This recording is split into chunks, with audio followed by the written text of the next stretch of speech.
నిన్న జరిగిన బీఆర్ఎస్ రజతోత్సవ సభ అసలు బీఆర్ఎస్ కు పెట్టినా లేకుంటే టీఆర్ఎస్ కు పెట్టినా? అసలు టీఆర్ఎస్ పార్టీ స్టార్ట్ అయ్యి 20 సంవత్సరాలు అవుతుంది. మధ్యలో దాన్ని బీఆర్ఎస్ పార్టీ అని చేసిండ్రు. కేసీఆర్ గారు మెయిన్ గా భారతీయ జనతా పార్టీని మరియు కాంగ్రెస్ పార్టీని తిట్టడానికి మాత్రమే బీఆర్ఎస్ రజతోత్సవ సభ పెట్టినట్టు ఉంది. అసలు పబ్లిక్ కి సంబంధించిన విషయాలు, పబ్లిక్ సమస్యల గురించి ఏమీ మాట్లాడలేదు. అసలు వాళ్ళ డప్పు కొట్టుకోవడానికి తప్ప వేరే దానికి కాదు. నాకైతే ఇదంతా డొల్లా అనిపించింది. ఇన్ని వంద కోట్లు పెట్టాము సభకు అని చెప్తున్నారు. అసలు ఈ 100 కోట్లు మీకు ఎక్కడి నుంచి వచ్చినవి? ప్రజల ధనమే కదా ఇదంతా, ప్రజల నుంచి దోసుకున్న సొమ్మే కదా. ప్రజల నుంచి దోసుకున్న సొమ్మును మీరు ఇట్లా సభల కోసం దుర్వినియోగం చేస్తున్నారు. మళ్ళీ మేమే అధికారంలోకి వస్తామని గొప్పగా చెప్పుకుంటున్నారు.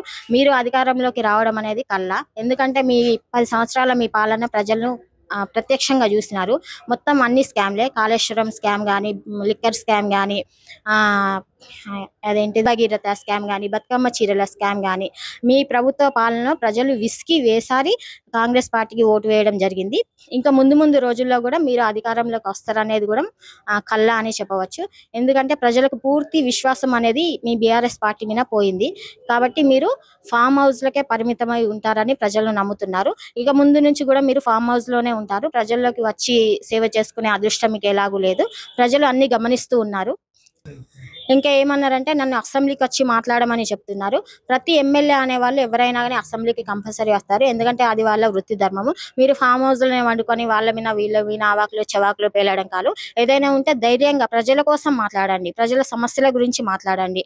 కాంగ్రెస్ ప్రభుత్వం చేస్తున్న తప్పులను చెప్పండి. అంతేగాని నేను ఫామ్ హౌస్లోనే ఉంటా, నేను ఫామ్ హౌస్లోనే పడుకుంటా, నేను ఫామ్ హౌస్లో నుంచే రాజకీయం చేస్తా అంటే ప్రజలు ఇక్కడ చూస్తూ ఊరుకోరేవారు. కానీ మీకు ఖచ్చితంగా బీఆర్ఎస్ రజతోత్సవ సభ విజయవంతమైంది అని మీరు విర్రవీగుతున్నారు. కాకపోతే అదంతా వేస్ట్. ప్రజాధనం దుర్వినియోగం చేసుకోవడానికి మాత్రమే, మీ గొప్ప చూపించుకోవడానికి మాత్రమే బీఆర్ఎస్ సభ అనేది పెట్టినారు. నా పేరు జేరుపోతుల వాసు.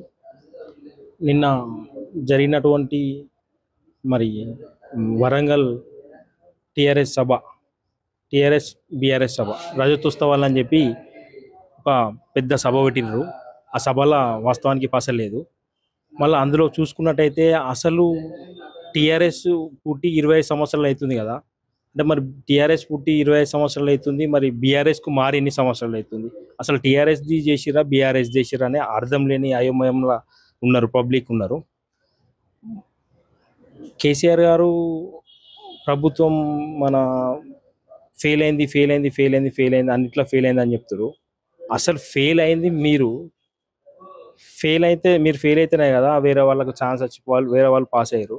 అప్పుడు మీరు మాట్లాడడం అనేది కరెక్ట్ లేదని చెప్పి మా అభిప్రాయం. వాళ్ళు ఇంకోటి ఏంటి అంటే అసలు ఇప్పుడన్నా ఈ ప్రభుత్వం పాస్ అయినటువంటి ప్రభుత్వం ఏదైతుందో అది చేయబట్టన్నా రేషన్ కార్డులు మాకు వచ్చినాయి, రేషన్ కార్డులు వచ్చినాయి. దాంతోపాటుగా సన్న బియ్యం కూడా వస్తున్నాయి. పబ్లిక్ దీన్ని చూసి కొంచెం అభివృద్ధి చెందుతుందన్న ఉద్దేశంతో ముందుకు పోతున్నారు తప్ప కానీ మీరు చెప్పినటువంటి మాటలతో ఎవరేం లాస్ అవుతలేరు ఇక్కడ. మళ్ళీ ఇంకోటి ఏంటంటే అసెంబ్లీకి నేను రావాలని అంటారు. తెలిసితే అసెంబ్లీకి రావడానికి కదా సార్. అసెంబ్లీకి రాకపోతే ఎట్లుంటాయి చెప్పండి. అసెంబ్లీకి అంటే సరే, అసెంబ్లీకి రాలంటే కొన్ని రోజులు రాకుండా ఉంటే మీరు ఎట్లా సస్పెండ్ అవుతారు కదా. అసెంబ్లీకి కంపల్సరీ, అసెంబ్లీకి ప్రజల యొక్క సమస్యలను పరిష్కరించడానికి అసెంబ్లీకి రావాలి. నియోజకవర్గ ప్రజలను ఉద్దేశించుకొని ఒక నియోజకవర్గం మీ మీద ఆధారపడి ఉందండి. ఆ నియోజకవర్గానికి సంబంధించినటువంటి సమస్యలను మీరు పరిష్కరించడానికి అసెంబ్లీకి రావాలి. కానీ మీరు అసెంబ్లీకి రానంటే ఎట్లా సార్? అసెంబ్లీకి రండి. అసెంబ్లీకి వచ్చి ఉన్న సమస్యలు ప్రజల దగ్గర ఉన్నటువంటి సమస్యలను మీరు పరిష్కరించండి. దానికి తగ్గట్టుగానే మీరు ముందుకు మొదలండి తప్ప కానీ మేము అసెంబ్లీకి వచ్చి ఏం చేయాలని చెప్పి మాట్లాడకండి సార్. అలా అసలు రజతోత్సవం అంటే వాళ్ళు చెప్పిన ఇన్ని సంవత్సరాల నుంచి చేసిన ఏవైతున్నాయో అవి చెప్పుకోదగ్గల కానీ పార్టీలను తిట్టడం అనేది అది కరెక్ట్ కాదని చెప్పి భావిస్తున్నాను. నా పేరు గుండెటి మహేష్. నిన్న జరిగినటువంటి రజతోత్సవ సభ, కేసీఆర్ సభ, ఆయన మాట్లాడినటువంటి మాటలు కావచ్చు, ఆయన పెట్టిన 2,000 కోట్ల, దాదాపు 2,000 కోట్లు పెట్టి అంత పెద్ద సభ నిర్వహించి అసలు ఏం పెట్టి ఎందుకు పెట్టిన కాన్సెప్ట్ ఆయనకు లేకపోవడం చాలా సిగ్గుచేటు. ఎందుకంటే ఆ రోజు గత ప్రభుత్వంలో, కేసీఆర్ ప్రభుత్వంలో చాలా మందికి గొల్లలోకి యాదవ్లో గొర్రెలు ఇప్పించడం, దళితులకు దళిత బండ్లు ఇప్పించడం, మీరు ఇక్కడ ఈ స్థాయిలో ఉండండి, పై స్థాయిలోకి రండి అని వాళ్ళ స్థాయిని గుర్తు చేయడం, విద్యాపరంగా కానీ ఉద్యోగపరంగా కానీ ఎటువంటి విద్యార్థులకు నోటిఫికేషన్లు వేయకపోవడం చాలా సిగ్గుచేటు. ఎంతో మంది ఈ రోజున ఉద్యమాలు చేసి రోడ్లపైకి ఎక్కి నోటిఫికేషన్లు పడితే వాటికి అప్లై చేసుకొని పేపర్ లీక్లు అయ్యి వాళ్ళు చాలా మంది ఆత్మహత్య చేసుకొని చాలా మంది మరణ శాస్త్రానికి పొందిరు. అటువంటి కేసీఆర్ ఈ రోజున నేను ఒక తెలంగాణ ఉద్యమకారుని అని చెప్పుకొని ఈ రోజున రథోత్సవ సభ పెట్టుకోవడం చాలా సిగ్గుచేటు.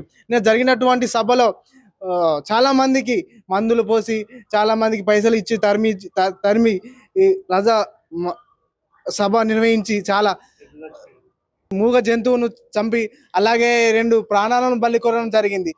ఎందుకు ఈ తెలంగాణ లోపల చాలా శాంతియుతంగా జరిగినటువంటి ఈ ఉద్యమ లోపల మళ్ళీ ఏ విధంగా వచ్చి మళ్ళీ సభలు పెడుతున్నానని ఒక మామూలు యువకుడిగా నేను ప్రశ్నిస్తున్నాను.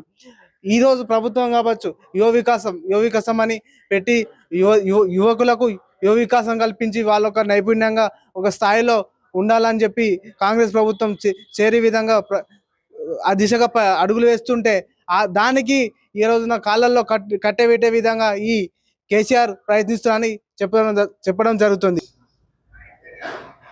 అసెంబ్లీ సమావేశాల్లో కాంగ్రెస్ పార్టీకి ప్రత్యక్ష పార్టీగా ఎమ్మెల్యేగా గెలిచినప్పుడు వచ్చి ప్రశ్నించవలసింది పోయి ఫామ్ హౌస్ లో పడుకొని నేను ఫామ్ హౌస్కి వచ్చి అసెంబ్లీకి వచ్చి ఏం మాట్లాడాలని చెప్పి అంటున్నారు.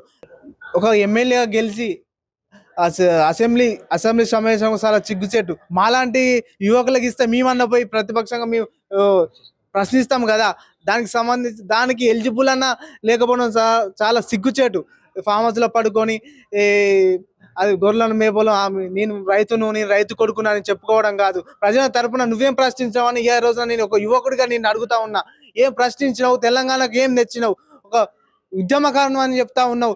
ఏం సాధించినావు? విద్యార్థులకు నోటిఫికేషన్లు పడితే వాళ్ళకు పేపర్ లీకులు చేసి వాళ్ళకు ఆత్మహత్యలను కోరుకున్నావు. అటువంటి కేసీఆర్ మళ్ళీ రథోత్సవ సభలు పెట్టి మళ్ళా ప్రజలను తరిమి ప్రాణ బలిలను కోరుతున్నావు. ఇటువంటి ఆపుకోవాలని తెలియజేస్తా ఉన్నా.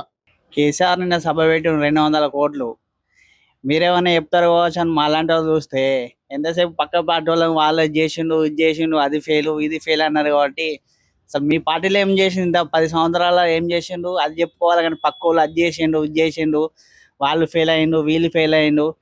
25 సంవత్సరాలు గడిపోయింది తెలంగాణ. ఎంతసేపు వాళ్ళ గురించి ఎప్పుడు టైం సరిపోయింది. కానీ మాలాంటి వాళ్ళ గురించి ఏమైనా చెప్తారు కావచ్చు అని చూస్తే ఏం లేదు ఇందులో. అసెంబ్లీకి రా అంటే మీరు అక్కడ ఏం చెప్పారు? ఇదే అక్కడ చెప్తారు. పోవాలి కదా, పోతేనే కదా వాళ్ళేమో మీరు చెప్పేది. మీరు మౌనంగా ఉండి ఇన్ని రోజులు మౌనంగా ఉన్నా ఇప్పుడు మాట్లాడతా అంటే కాంగ్రెస్ గవర్నమెంట్ వచ్చి ఎన్ని రోజులు అవుతుంది? ఇన్ని రోజులు మీరేం చేసిండ్రు? ఎంతసేపు వాళ్ళు ఫెయిల్ అయ్యిండు వీళ్ళు ఫెయిల్ అయినట్టే. మీరు సరిగా ఉన్న తర్వాత వాళ్ళు ఎందుకు పాస్ అవుతారు? మీ గవర్నమెంట్ ఉన్నప్పుడు మీరేం చేసిండ్రు? ఏం చేయలేదు. వాళ్ళు ఫెయిల్ అయిన వాళ్ళు గదే చేస్తున్నారు.